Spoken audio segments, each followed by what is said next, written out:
Well, it's a good evening here from a real sultry Brisbane early evening.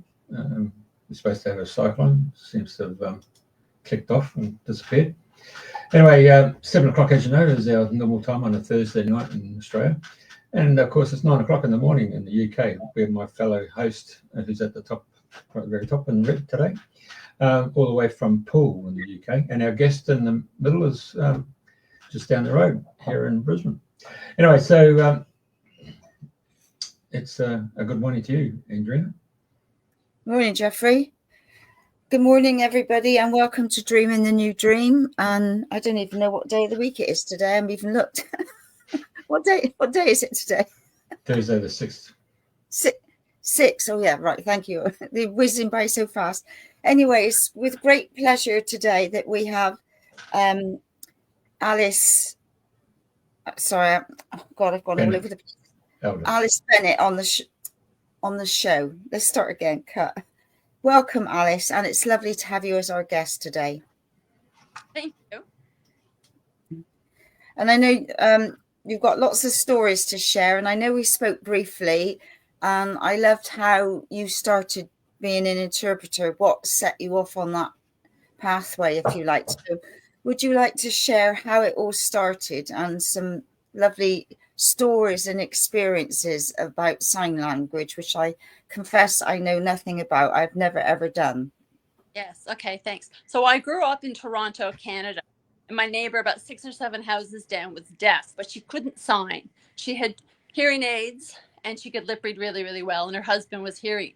And because her sister was deaf and her father was deaf, she wanted to dance deaf. So they adopted a little boy. And I babysit for them regularly. And I was quite intrigued by her deafness. And later on, she never signed. I'm very intrigued by her deafness. And later on, when I finished university, I did a sign course, and it's an American Sign Language in Canada. And she thought that was really interesting and told me to do it. So I went along and learned, and I thought, oh my goodness, this is so cool. This is what I want to do. I want to learn sign language. I want to be an interpreter. And I found it so easy. I just picked up the signs, and I was with a few other women in the class, and they just couldn't get it. I thought, how can you not get this? This is so easy. This is really interesting. So I learned as much as I could while I was working in Ottawa. And then I had cold weather. My friend was saying, go to Australia. So I came over to Australia back in 1988. And I ended up working at Expo in the Britannia Inn because I paid better than the Canadian Pavilion. Not much, but it still paid a bit better. And Alice, can I ask you to slow down a little bit because you're going so fast? I can only just grasp what you're saying. I speed it up because normally I speak much quicker. Anyway. No, not for us English folk. Sorry, I'm not speaking the Queen's English. Sorry. No, that's fine. So I saw at one of my breaks there was the Queensland Theatre of the Deaf, and I was watching them. There were, there were like 10 people, and they were doing a story of a car, and people were doing different parts of the car, like there were the headlights and the really amazing and interesting. And one of the guys came over and bought some food. I thought, oh, I wish I could sign to him, but I did. But it was American Sign. Anyway, I ended up staying in Brisbane forever. And I thought I'd go to the deaf club and meet some deaf people. And I was talking to one lovely interpreter, and I said, hey, how do I get a job as an interpreter? And he said, the best way to learn a language is to immerse yourself. So I go to the deaf club in Brisbane every Tuesday and hang out with all the oldies. So the oldies, the oldies, which back then would be people in their 50s and 60s. Now most of them would be in their 80s and 90s or moved on. Anyway, so I learned so much from them, and I eventually sat my test to become an accredited interpreter. So when I first started working, there's only one agency that had interpreters. That was through the Deaf Club. So they'd phone me up and say, hey, can you go to this hospital? Can you go and do this job? So I do that. Every day was different. Some days there was no work, so I loved it. I knew there was plenty of work, but there's no guarantee I'd get work. I remember one of my first jobs, I had a 10 o'clock appointment at one of the hospitals, a specialist, and it was for 10 o'clock. And I raced to get there on time, and I got there on time. Because as an interpreter, our ethics are we need to be at the appointment 10 minutes before the appointment starts. So give us to park the car, find them where we're going, meet the deaf person, have a chat with the deaf person if we don't know who they are, haven't met them before. Anyway, so I got to this appointment on time, was chatting with the deaf person. Now the appointment's for 10 o'clock. Didn't get in to see a specialist until 1 o'clock. I wasn't very happy, but that's just part of it. So I got paid overtime. So I get paid to chat. Yeah.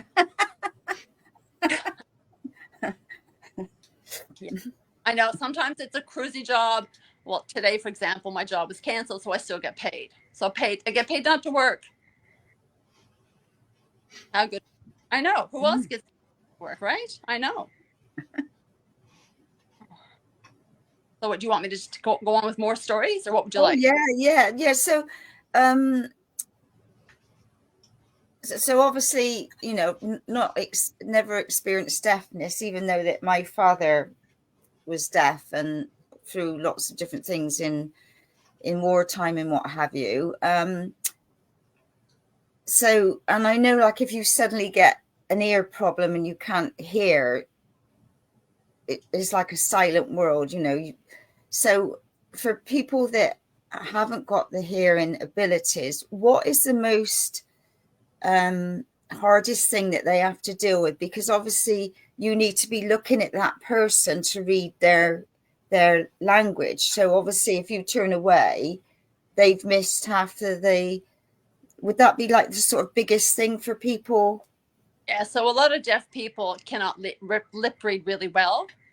And the hardest thing is that people say, people from overseas, we have so many, we live in such a multicultural world, a deaf person will go to see the doctor and they might have English will not be their first or second language. They'll have problems understanding the doctor if there's no interpreter. Or they might have a beard and a mustache, which will get in the way of their mouth and they can't lip read. That's a hassle too for deaf people. Or they talk really, really fast, or they'll talk like, can't read your lips if you're doing this. No. Yes, I know a guy who was he could lip read really, really well, and he could watch my lips. And I said a word differently than Australians would say the word. I can't remember the word. He goes, "Oh, you're not Australian." I thought, "Wow, you can lip read really well." So he said, "Where are you from?" I said, "I'm from Canada." So pronunciation is really interesting between Australians and Canadians, Brits. Yes. We all speak English, but do we really all speak the same language? No. No. And the average deaf person in Australia has a grade 3 reading level. Really? Grade 3. Grade 3, yeah. Yeah. So, the deaf person will rock up to the doctor's appointment. Oh, sorry, we forgot to book the interpreter. So a lot of deaf people will say, okay, that's fine. Pen and paper backwards and forwards. Doctor, and the deaf person will be too embarrassed to say they can't understand, and they don't want to, they get too embarrassed and they'll just pretend to understand what the doctor's saying and then just get out. And they might, not understand what medication they need or forget to get the script filled. So it's so important to have an interpreter to make sure they get 100% communications. Imagine living in a country that everybody speaks. You have there'd be you and maybe 3,000 of your friends and family that speak language, but everybody else in the community speaks a different language, which you will never be able to learn. So going to see the doctor, you need an interpreter. Parent-teacher interviews, an interpreter. Anything you need, an interpreter. And what happens if there's no interpreter available? Do you cancel the appointment, or do you just go and tolerate it anyway? What do you do? Hey, Alice, do they often get hold of you in that situation? Do they text you and then ask you to do FaceTime or through Facebook Messenger or from Skype or something, and then you've got to listen and then do the actions, and do you do that? Well, during COVID, a lot of interpreters worked from home. It's called VRI, Video Remote Interpreting. Right. So I did quite a few jobs like that. There were deaf people around Australia, but they could, ask for an interpreter. And basically, I was doing jobs for people in Adelaide, people in Melbourne, people in Perth, even though there's a time difference. Yeah, because they were desperate for interpreters. But because of that now, and because of, the technology, the interpreter's face would freeze or pixelate, the deaf person couldn't understand, or it was really bad reception, deaf people prefer face-to-face. You know, I'd rather be there face-to-face with a deaf person than, you know, risk it if the reception, if the Wi-Fi isn't working very well. Mm. You know, I did a dentist appointment a couple of years ago in Gympie, which is about 2.5 hours north. So 5 hours travel for a 20-minute job. Yes, I got paid for. What's we're talking about pay. Is there a set rate for payment, or how does that work? Well, it varies between agencies. How does it? Agencies? Yes. There's 3 or 4 agencies, and a lot of interpreters freelance, and a lot of interpreters work full-time for and Right. TAFE University as well. Mm. Now, I met you years ago. Yes. And then I just happened to be talking to you on last November, I think, at the cafe. And when I found out that your passion or your career was this interpreting, and I thought, oh, fantastic! It's the universal language. And then you really just blew me away and said, no, every country has its own sign language. I just, that's why I said to Andrew, we need to get this lady on the show and bring this subject up, because I would have thought, like everybody else, A universal one, wouldn't you? Yeah. There is the United Nations have an international sign language for those who follow the United Nations, but majority of countries will have their own language. Well, and also a lot of the English-speaking countries will either have American Sign Language, like the Philippines use American Sign Language, whereas, you know, England, they use BSL, British Sign Language. And do you remember the Greek folk singer Nana Mouskouri? Yeah. Way back when I think early 80s, she was singing at a concert in Ottawa, and she had 2 interpreters on stage. One on one quarter signing American Sign Language, and one on the other quarter signing to French Sign Language for all the people that speak French in Canada. Wow. Yes, that's how popular she was. Yes. Incredible. Just pulling up all the different sign languages here while you're talking. Carry on. Okay. How many are there? Lots. God. So are there many people, because I've got no idea, like the percentage of people that are deaf and the percentage of interpreters. Is it quite a high volume of people that are deaf? Have you noticed it's more and more, or is it declining, or? It's more, I'd say there's maybe 3,000-4,000 deaf people in where are we, Brisbane, that need interpreters. But so there's, you know, people that use sign language opposed to people that are older that become deaf that don't know sign language. And a lot of babies born now that are deaf, that are born into deaf families, they want to, you know, get Cochlears onto them straight away so they can pick up the sounds as well as learn the sign language. So they can have both. Whereas, you know, 30 years ago when cochlear implants were new, a lot of the deaf people were criticized and said, no, don't put the cochlears on the babies.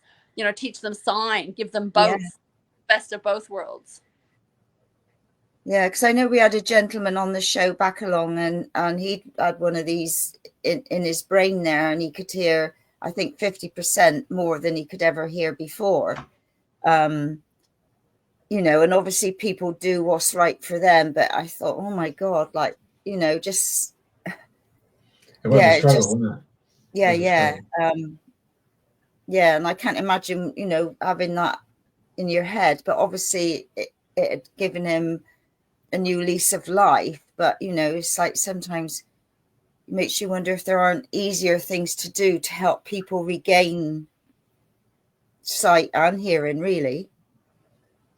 Have you found any people that have suddenly regained their hearing over time? They won't regain their hearing if they're profoundly deaf. But if to have a cochlear implant, they will pick up, the benefits are really good because they'll have aware of environmental sounds. So if they're driving, they'll be able to hear the sirens or somebody beeping at them, which a lot of deaf people want, that the environmental background noise. So they're aware of their surroundings. They feel safer, and they do. extensive testing for the cochlears, and they really want to get them in babies between 9 to 10 months old, if possible. Wow. And, Mm. and I remember one woman in her 40s or 50s, she was keen to get a cochlear because her friend told her that, oh, if you get a cochlear implant, you'll be able to hear, you'll be able to talk, which isn't true because everybody's different. And, you know, she ran through all the tests and she found that she wasn't eligible because she didn't have enough language. Because you got to have so much language before they're going to say, yes, you can have a cochlear implant. Because there's so much speech afterwards. You know, if you don't have the language beforehand, it's not worth it. And there are also other people who have had the cochlear implant, and after 10 years or 15 years, I thought, no, I don't want it. Please take it out. So they will take it out. Is that right? Yes. Really? So once the cochlear implant has been put in and they take it out, basically that ear is done. That's permanently deaf in that ear. No hearing aid will work in that ear. Yes. Yeah, because I know there, for people that have got some hearing ability, there's different types of hearing devices, isn't there? I think they're fine-tuning more and more, but I mean, I've got no idea, so I can't really say anything about the subject because it's not something I'm aware of. But does there seem to be more and more different devices? You know, I know they do lighter ones, and you know, you see adverts for smaller ones and different ones completely. You're talking about hearing aids. Yeah. Is it hearing aids or cochlear implants? Yes. So some deaf want a cochlear implant, and some deaf people are happy with 2 hearing aids. Some deaf people have 2 cochlear implants or 1 cochlear implant and 1 hearing aid, but everyone's different. What they want and what the best thing is for them. And the really good thing about the hearing aids is they're an app for the hearing aid. They can download it on their phone and they can tweak it. You know, they can tweak the volume on their phone, or they can change the programs on their phone without having to go back behind their hearing aid and adjust the volume. Yeah. Because I remember going into the Lloyds Bank in the UK years ago, and they had, when you went to the tellers, they had the little sign there for deaf people where they could go to that particular teller, which had like a Bluetooth thing happening between the deaf person and the teller. Is that still in the UK, Andrea? I know there's for Braille, but I haven't. Banks over here now are few and far between anyway. They're all True. down. So I haven't been in a bank for I don't know how long. So I honestly can't say. What was I going to say about it? So what have you found some of the hardest things for people to deal with? And obviously there's people coming from all walks of life dealing with all different situations, but what is the thing that's touched you the most in doing your work? Oh, seeing how people are hard done by in some situations, and mental health problems, because mental health issues in deaf children are many more deaf children have got mental health issues than hearing children. Really? Yes, because imagine deaf children born into a hearing family, there's something wrong with this child. You know, the poor mother has no idea, takes the baby to the doctor, and the doctor says, oh, no, he's fine. And the baby's not responding, and the mother's freaking out, what's going on? Something wrong with my child. And the baby's, oh, you're deaf, okay. And oh my God, my poor baby's disabled. Whereas if the deaf child is born into a deaf family, oh, it's normal, my baby's deaf, great, no big deal. But, labeled deaf with a hearing family, disabled, oh, we have to learn sign language, oh, it's too hard. So many parents don't learn sign because it's too hard. Really? Can't be bothered. Yeah. That's sad. Hey, Alice, do you ever get called up to go, say, an international flight? So you have to turn up at the international airport and have to take them through security. Do you act on that basis and going through? Oh, I guess they get paper through that, or no, I don't know if there are any interpreters working at the airports. Yeah, just thinking. So primarily you're going to schools where they're having parent-teacher nights, or there's enrollments for going to university, college, or whatever, and obviously for medical appointments. So of that, the medical appointments probably be a bit of privacy required in some of those checkups and stuff. Everything I do is private. You know, I can't say, hey, I interpreted for Mr. Smith, and guess what? Mr. Smith has got herpes because he was sleeping with Mrs. Jones. Oh, this is such a small community. Everybody knows everybody. Oh dear. My friend, one of my colleagues was telling me she was interpreting for a deaf man. You know, he was off to surgery, and they're going through the checklist. When was the last time you eat? Oh, I had, haven't eaten since yesterday. Meanwhile, he's telling the interpreter signing, oh, I just had a yummy piece of fish for lunch. And she said, what? She said, stop. And she told the doctor what the deaf man had said. And the doctor said, no, surgery's canceled. So the deaf man got really upset at the interpreter. Oh dear, yeah. Yes. I remember a job in it was a heart problem. This guy had rocked up the night before with heart pains, and I went in having no idea what I was doing. It was in the cath lab. I can't remember what that stands for. And I ended up interpreting for this guy. Had an angiogram, so he has a wire through his thigh, inner thigh up into the heart to see if there's any blockages. So basically, he cannot move his arms. So I have to get leaded up because we're in radiation. There's 2 doctors there. So I'm talking to the doctors beforehand. I said, do I need to get leaded up? And they said, because they have got no idea about sign language. Oh, no. There's a microphone. You can go in the back there with the computers and you can. I thought, yeah, right. You guys have no idea. I'll speak to a nurse. So I spoke to the nurse. She said, yes, I'll show you where you can get leaded up. I've got a lead protect my thyroid, and then a vest, and then a skirt just to cover myself. And I'm there talking. So the poor deaf man cannot move his arms, so he cannot talk. So I'm standing there in front of him. The 2 doctors are to my right doing their stuff. And I'm, talking to the deaf man. I said, do you want me to interpret what the doctors are saying, or do you want me to distract you? And he said, please distract me. So I'm telling him stories of whatever, I grew up in Canada, learned how to song, and just totally distracting him. And then when it was all finished, he had to go back to a bed, and he can't move. He's got to rest for 20 minutes because he's just had a wire put up I think it's whatever the artery is in his leg, and that's gonna. And the nurse is there with like 5 or 6 students watching, and she's got a heavy weight on that because it's a wound, and he's basically, and they've got his watching his blood pressure, watching everything else like this. And 5 minutes to go, he lifted up his arm to stretch or whatever, and the bell started ringing. And the students were panicking, and the teacher said, oh, it's fine. So finally, he's good. He can move a bit. He hasn't eaten. He's starving. Anyway, so we went back to his room, and he goes, I'm really hungry. I said, you'll have to wait. Anyway, so he's tilted to be fed his lunch. And the nurse, I said, do you want to die? He goes, yeah. I said, no, you'll have to wait. I'm teasing him. There's nobody else around. And I said, hey. So the nurse went off to get a sandbag, and then she tilted him up vertically, and she fed him lunch, and I went home, and he was fine. Yeah. Sometimes back to. So you're not there when they're doing a prostate or a colonoscopy? Well, yeah, I have been there.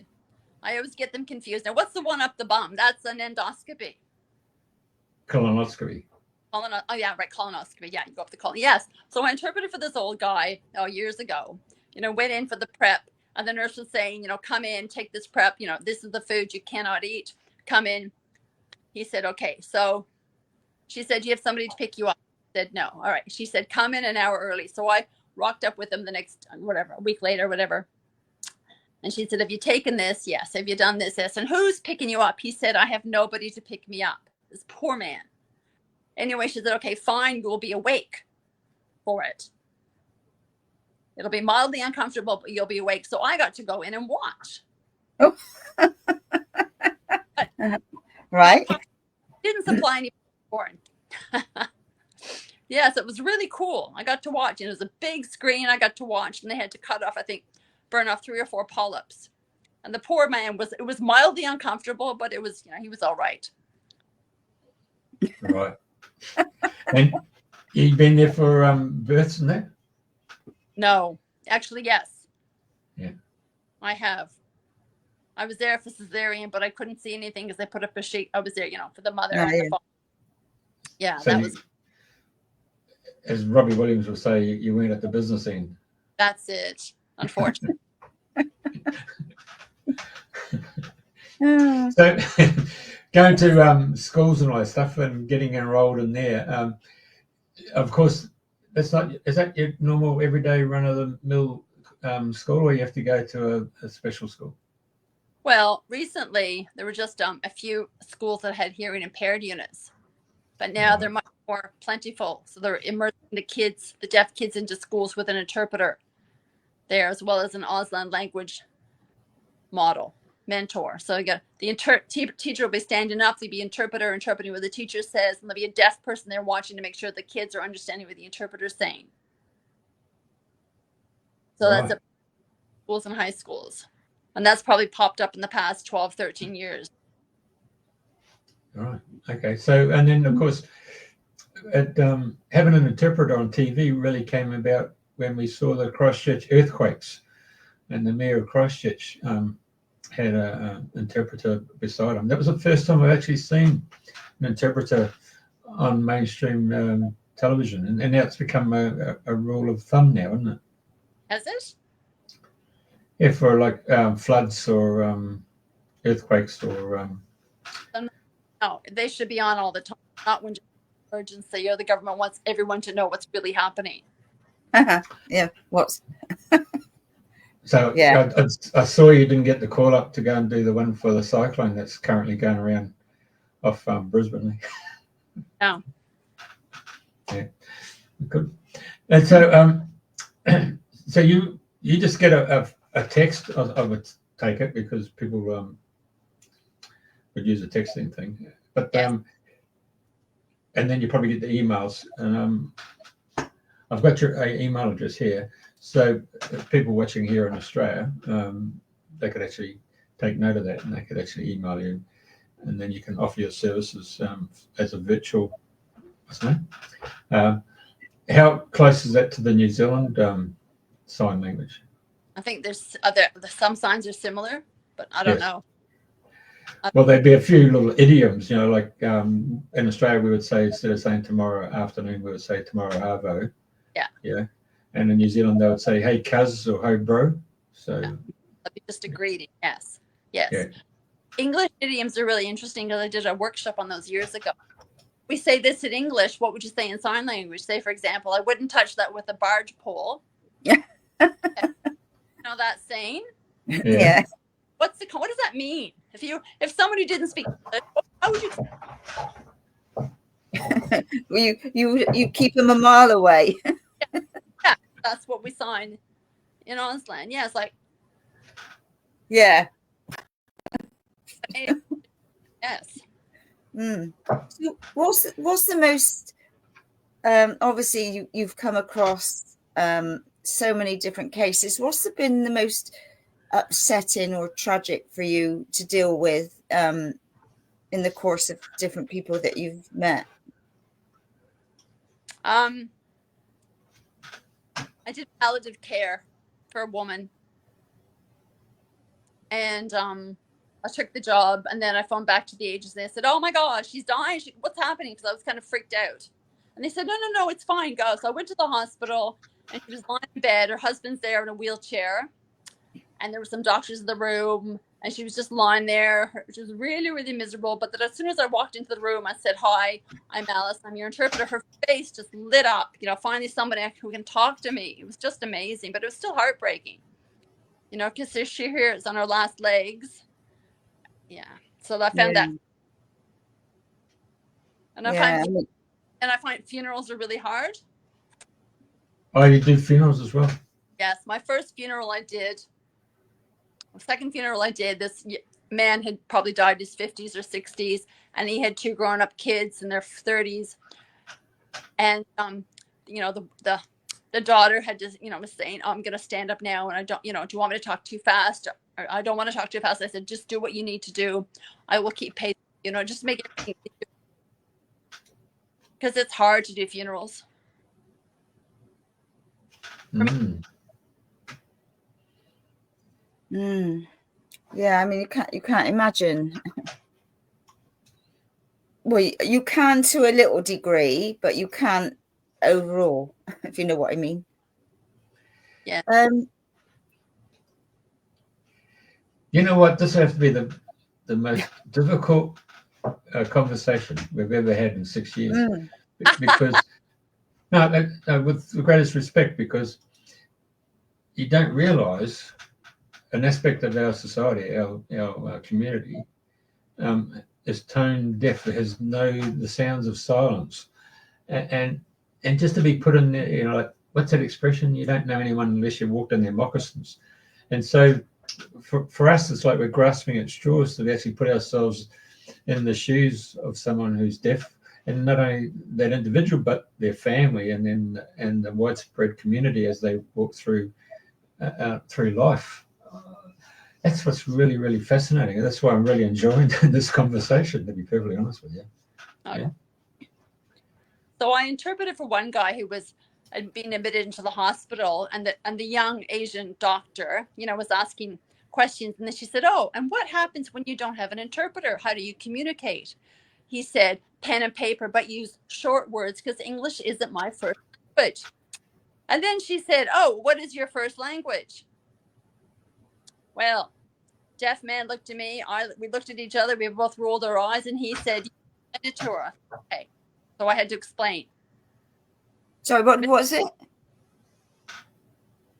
What was what? What was his language?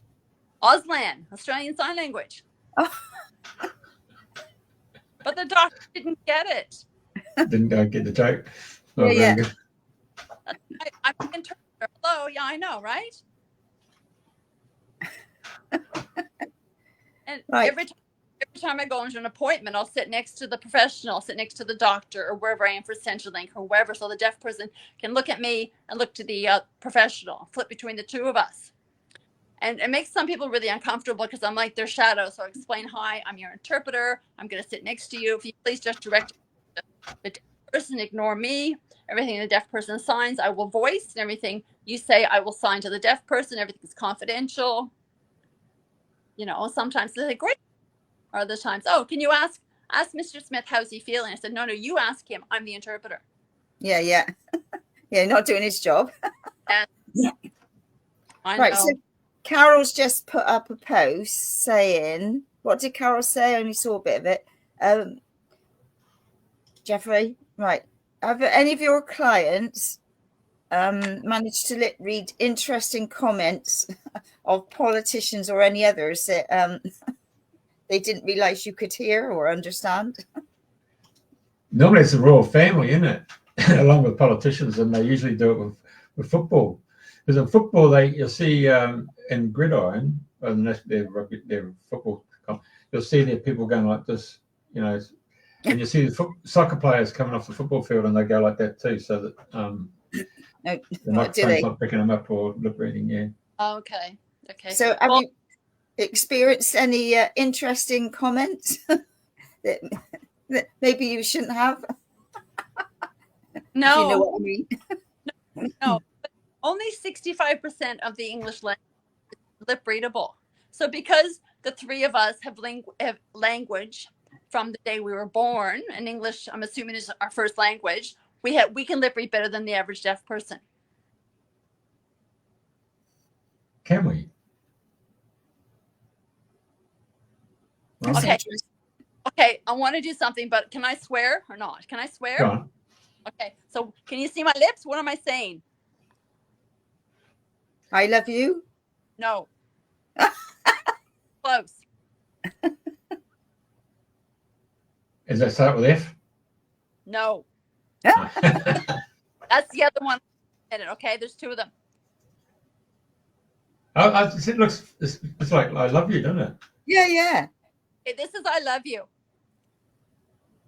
Oh, okay. Oh, I love you. Okay. The other So one go is again. Still looks the same to me.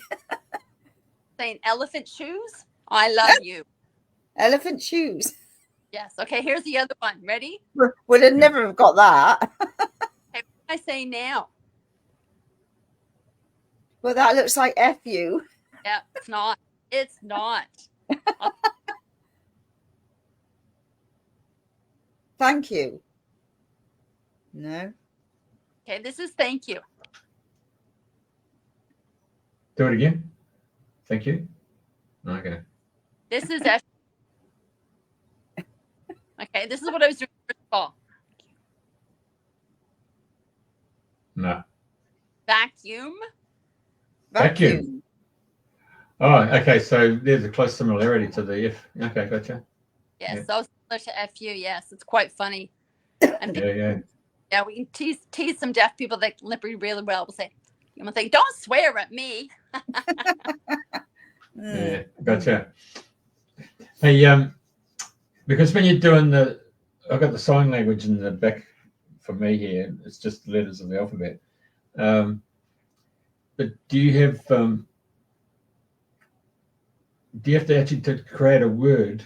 Do you have to put all those like the word love? You have to go and do every see a syllable to get the love, or is there a certain Well, love is like this. You cross your arms like this, okay? Or this, which is I love you. But again, right? it all comes down to context. Right. All about context. So the shortcuts, yeah? Not shortcuts. What's the context? It's all context. So it comes back to the hand gesture, the facial expression, and your body movement.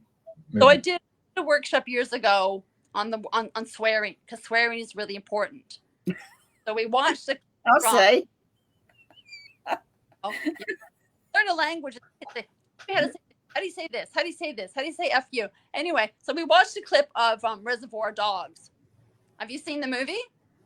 Going back a few years. Is that with the guy in Gladiator, Russell Crowe? Is that him? I don't know, but there's like 4 or 5 mafia sitting around in a booth, and every second word is F this, F this, F this. Right. And when you're saying, oh, you're an effing idiot, what does that mean? You know, it comes back to context. Or just get the F out of here. What does that mean? Yep. So it comes back to context. And then we worked out there were 60 different signs for the word F. 60. How many? 60. 60 signs. Yes, easy. It's a verb, it's a noun, it's an adjective, it's an adverb, it's everything. 60. Wow. 60. Because it comes, yes. Yeah. It's up there with shit. Yes. Yeah, jack shit. You know, all the different shits. So if you're gonna say jack shit, which means what? You know nothing. Yeah. So there's context. I've got you now. Bloody hell. Oh, that's very good. Being educated here, gosh. Good. Yeah, well, that's what I think about. So you got 60 different versions of the F in Auslan. Obviously, British Sign Language and American Sign Language, they would still have the same 60 representations. Or more. Yeah. Okay. So is there another letter that has more than the F letter? What do you mean? Connotations? I don't know. Think of the word run. If I tell you the word run, R-U-N, what does that mean? Movement. Yes. Yeah. Give me a sentence. What? Put it in a sentence. You go for a run. Okay. That's one. That's right. Yep. You want to walk or run? Okay. It's the same sign, right? Yeah, right. You got to run to the toilet. That's all. Mm-hmm. My nose is running. I've got to run to my tights. Yeah. Oh, you're running your tights. Yeah. Okay. Signs for one word. There's one more, is there? 3 signs for the one. There's probably lots more but I can't think of them yet. Right. Okay. Right. Sure. And do you ever get asked to go shopping with any of the deaf people? Are they okay with, no, you got to go? Yeah. Sometimes they'll go shopping. Is that for the big stuff like the electronics or the clothing or Yes. computers? Yeah. So big, I went and got a car the other day. That's the biggest one I've had to do. Wow. Mm. Yes. What about people experiencing different foundation, and because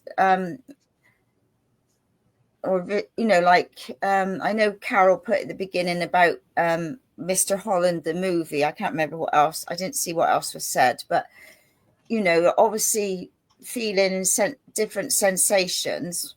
Hang on, if I can move this out at the bottom, I can't. Right, the film was called Mr. Holland's Opus. Are you aware of that one? I can see it. You have or you haven't? No, all right. With Richard Dreyfuss as a music teacher and the father of a deaf son, and how the boy could feel the vibration of music. So do people talk about the different vibrations they can feel if they're in certain places or they're around people? Can they feel the vibrations from coming off that people? Well, if there's loud music and they can feel the vibrations on the floor, yeah. I mean, you'd think a deaf party would be very quiet, but no, they're very noisy. The music is up, not loud, so everybody can hear the vibrations. Yeah, they're very loud.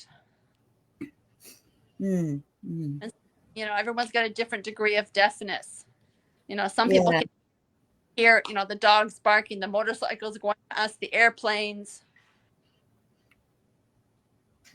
Yeah, but a lot of people actually will shut down those frequencies. I mean, if you got a noisy motorbike going down the street, I mean, you sort of block it out. I remember living in Brisbane at Morningside, and you have the trains going through, and on Wynnum Road, which is a major road, back and forth the cars.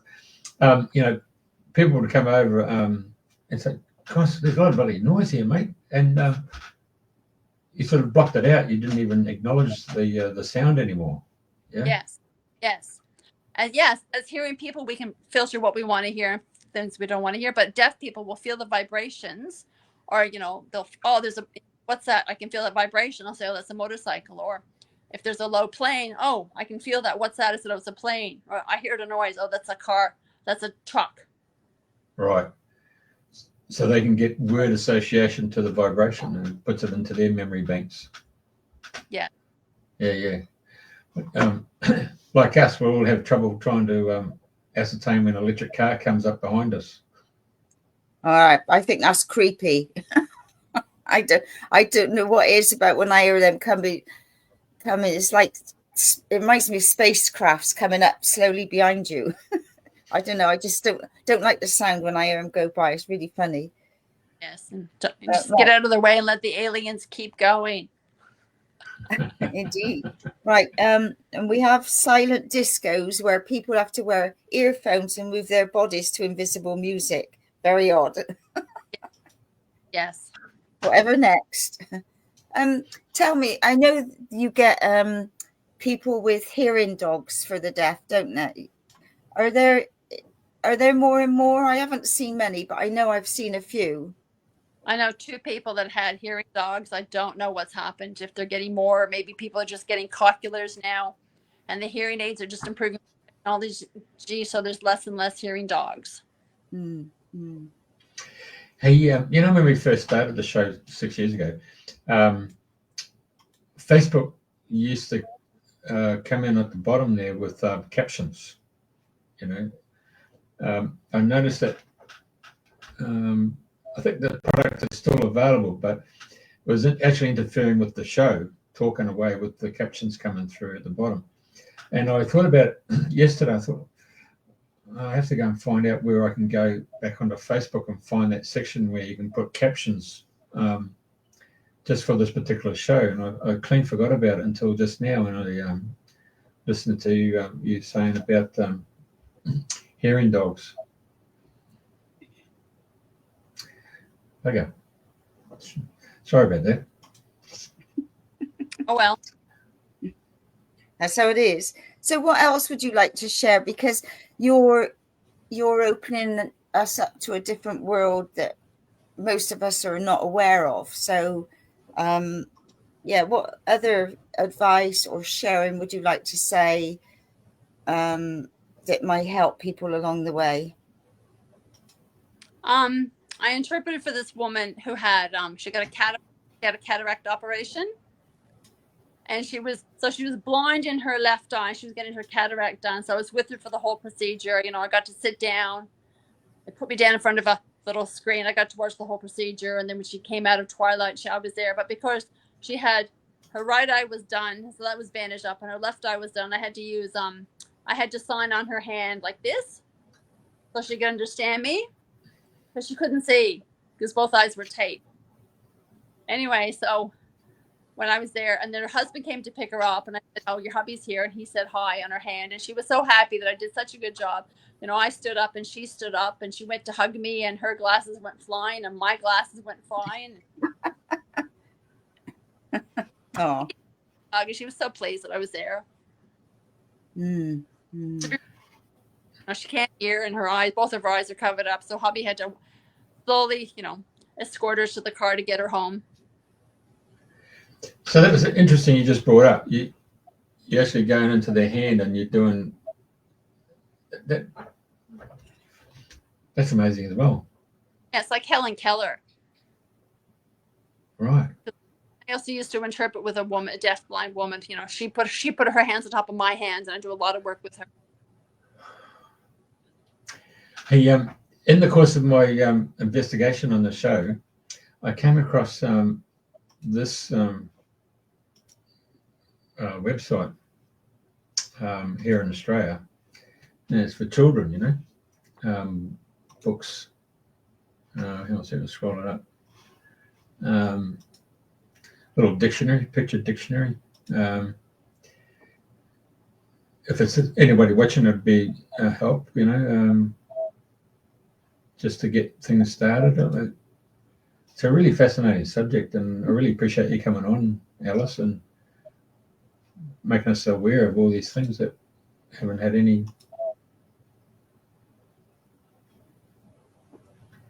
things before. but it's a totally different world, isn't it? Yeah. Yeah, it is. Yeah. I'll just put that up there. Dolby Store. Yeah. Okay. What else we got there? So I've been to a job. I rocked up to a job and said, "I'm the interpreter for so and so," for the woman, and the woman that I was interpreting for was right behind me, and she goes, "Yes, that's me." She wasn't deaf. Got the language wrong. She needed a Chinese interpreter. So, right. See you later. So still get paid. So I suppose a lot of your work comes in, like when people suddenly get an appointment through. Then, I mean, so is there a little percentage of your work this regular? You know where you are each week with things, and the rest of it is open, or is it all totally open and it just comes in when it comes in? Yes.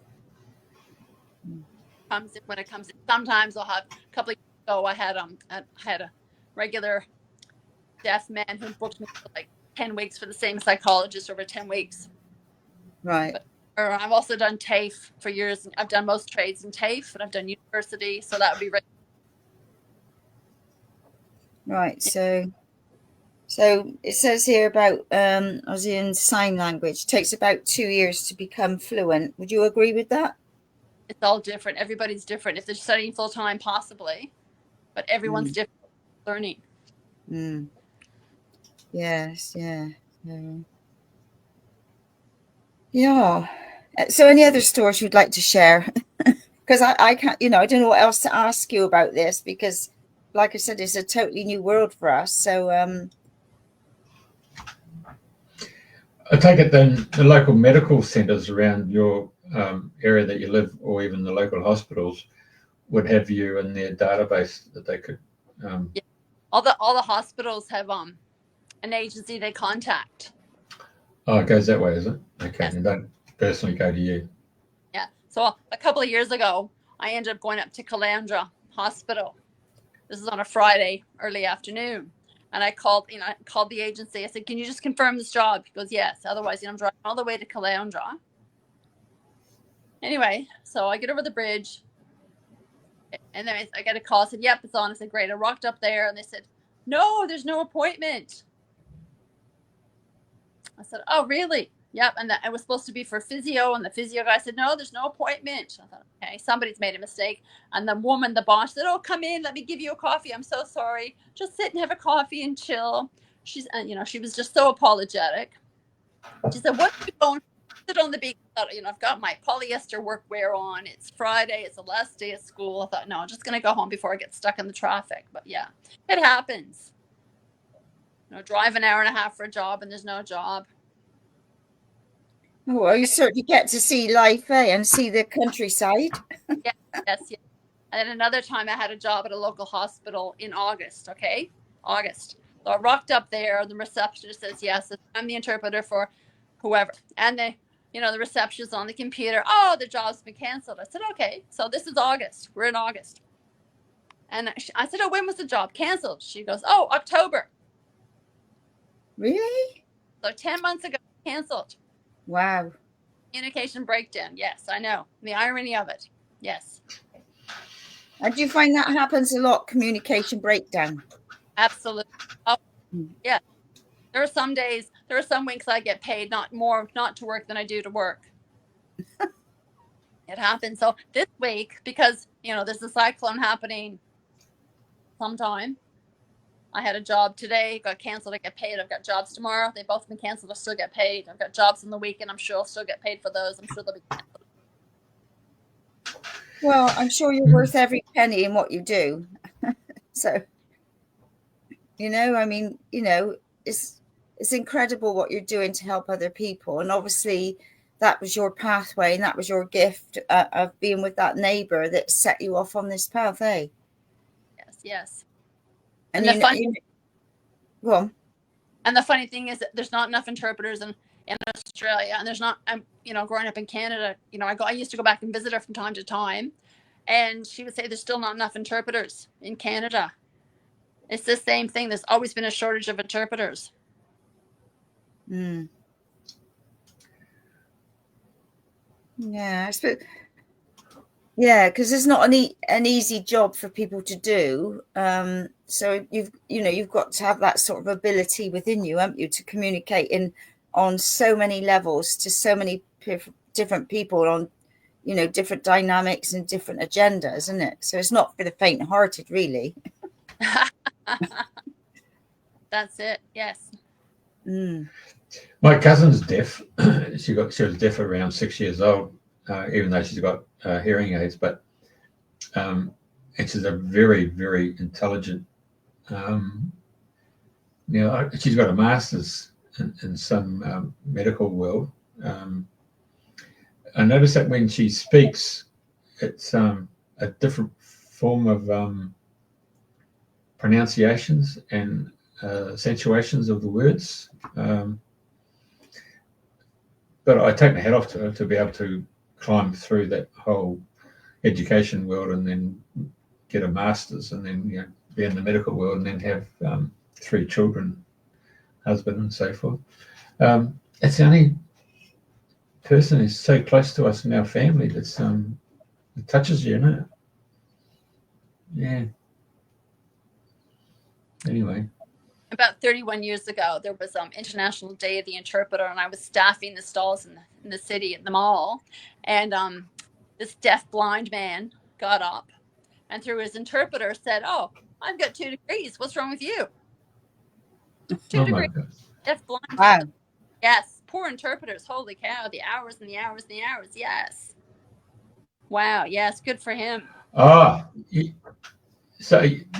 Wasn't there somewhere where the mother and the daughter, the mother was the interpreter for the daughter, and then when the daughter sat for the exams and the mother's doing all the stuff, so the actual university gave the mother a degree as well?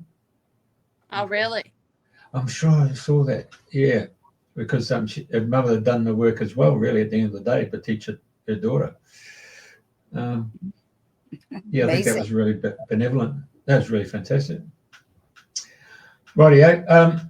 Any other? Was there any other passion in life that you've chosen the path that you would have taken if you hadn't taken this? Can I ask you about your cat behind? Was that a pet? So that cat is the mother to my daughter's cat, and my friend who painted that gave me my daughter's cat. That's Minky. I thought I must just ask you. That presence is behind you. Yes. Okay, any other words of wisdom or anything you'd like to share before we close up today? Got a friend in Canada, and her cousin was profoundly deaf years ago, maybe 30, 40 years ago, and her friend wanted to join the army. And they said, you can't join. You're deaf. She said, if you don't let me join, it's discrimination. So she got into the army.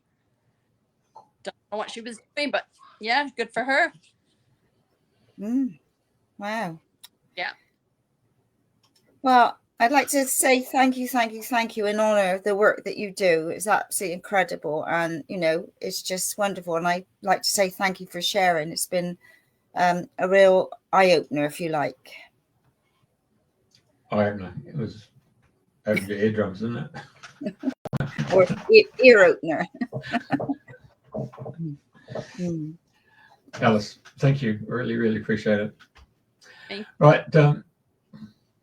I'll see you 7 o'clock next Thursday. Okay, same time, same place next week. Okay, thank you everybody for tuning in this week, and thank you, Alice, and thank you, Jeffrey. Yeah. Okay.